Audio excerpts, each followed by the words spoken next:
እኔ አንድ ነገር መናገር ፈልጌ ነው ስለ ኢትዮ 360 ሚዲያ የማውቀው አንድ ነገር አለ።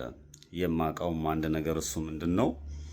አየር ላይ በነበረበት ሰዓት ስርዓቱን አርበድብዷል። አየር ላይ በነበረበት ሰዓት ለአማራ ሕዝብ ድምፅ ሆኗል። አየር ላይ በነበረበት ሰዓት እጅግ በጣም በሚገርም ሁኔታ ለሕዝባቸው ድምፅ ሆኖ አገልግለዋል። እከሌ ከሌ አይደለም። ያነጋገራቸው ግርማ ሞገስ፣ ሐቀኝነታቸው፣ ቅንነታቸው፣ አስተዋይነታቸውን ታዝቤያለሁ።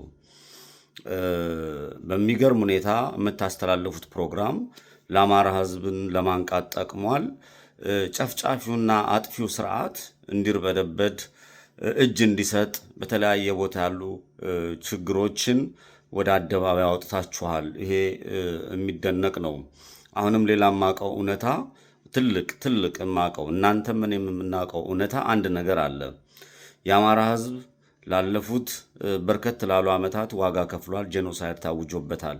እዛ ያላችሁ ለሕዝቡ ተቆርቋሪ ለጥቅም ብላችሁ እንዳልገባችሁ የሕዝባችሁ መከራና ስቃይ አንገብግቧችሁ እንደገባችሁ ይሰማኛል። ሁላችንም አደባባይ ላይ የምንጮኸው ሰርተን መብላት የሆነ ነገር ማድረግ ከብዶን አይደለም። አትሊስት ለወገኖቻችን ድምፅ መሆን ከቻልን ወገኖቻችንን ለችግራቸው መድረስ ከቻልን ብለን ነው አደባባይ ላይ ወተን የምንለፈልፈው። የሰራችሁትን የለፋችሁበትን ኢሳት ምን እንደደረሰበት ምን እንደሆነ የኢትዮጵያ ሕዝብ ምን ዋጋ እንደከፈለ የአማራ ሕዝብ ምን ዋጋ እንደከፈለ ወገኖቻችን ምን ያህል ዋጋ እየከፈሉ እንዳሉ በተለይ አሁን በዚህ ሰዓት እህቶቻችን ጡጧቸው ተቆርጦ በአደባባይ ላይ በዛ ደረጃ ዜናውም መረጃውም የፋኖች ትግል እያንዳንዱ ነገር መረጃ ይደርሳችኋል። ሰው የሚያስፈልግበት ሰዓት ነው። እኔ ሌላ ምንም አልልም። እከሌ ወደዚህ ክስ ምናምን ዛፋ እከሌ እንደዚህ ነው እከሌ ምናምን አልልም። ከቻላችሁ ሰው ሁኑ።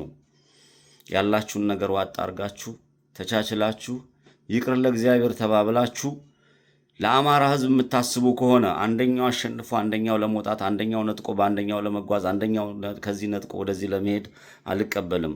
አንደኛችሁን አንግሽ አንደኛችሁን ከፍ አንደኛችሁን ለማንቋቀሻ ሁላችሁም በመጣችሁበት ሂደት ዋጋ ከፍላችኋል። ስታወሩ ስትናገሩ ሼር ስናረግ ስናስተላልፍ ስንሰማችሁ ነበረ። ያክብራችኋል። አንደኛችሁ ለአንደኛችሁ ለመጣጣል አንደኛችሁን ለመናገር ፍርድ ቤት ቀበሌ ምናምን አሜሪካ ምናምን ቲክቶክ ላይ መጥቶ መለፍለፍ ምናምን በዛ ተዘጋ ምናምን በአማራ ሕዝብ ላይ ነው የሚቀልዱት፣ በማለም ላይ አይደለም። ኢትዮ 360 ላይ ያላችሁ ሰዎች በውጭም ያላችሁ የምትመለከቱ አማራዎች በሙሉ ምንድነው ማድረግ ያለባችሁ? ይሄ ወደዚህ ምናምን ምንም አያስፈልግም። ሐቁን ሕዝቡ ያውቀዋል። ሐቁ ጊዜው ሲደርስ ይወጣል። ተንኮልና ሴራ የሚሰራ ካለም ግርግር አያስፈልገውም። ቁጭ ብሎ ሽማግሌዎች መጨረሱት የሚችል ነው።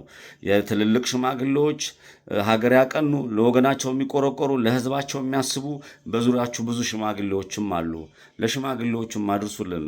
ለነዚህ ለጋዜጠኞችም፣ ለሀብታሙ አያሌውም፣ ለኢየሩሳሌምም፣ ለልጆቹም፣ ለብሩክ ይባስም ለሁሉም አድርሷቸው። ለሁሉም እዛ ላሉት ሰው ሁኑ። በቃ ይሄ የጥቅም ጉዳይም ከሆነ የምንም ጉዳይም ከሆነ ከናንተ በላይ የሚጎዳ የሚጨፈጨፍ መረጃው አላችሁ። ቢያንስ እናንተ መረጃው አላችሁ። የህዝቡ ላይ የሚመጣው አደጋ መረጃ አላችሁ። ቆንጠጥ ስቅጥጥ ብላችሁ ዝቅ ብላችሁ መስራት ይገባችሁ ነበር። ሁላችሁም ተሰርታችኋል። ቁጭ ብላችሁ ተነጋግራችሁ ችግራችሁን ፍቱ። ቴንክ ዩ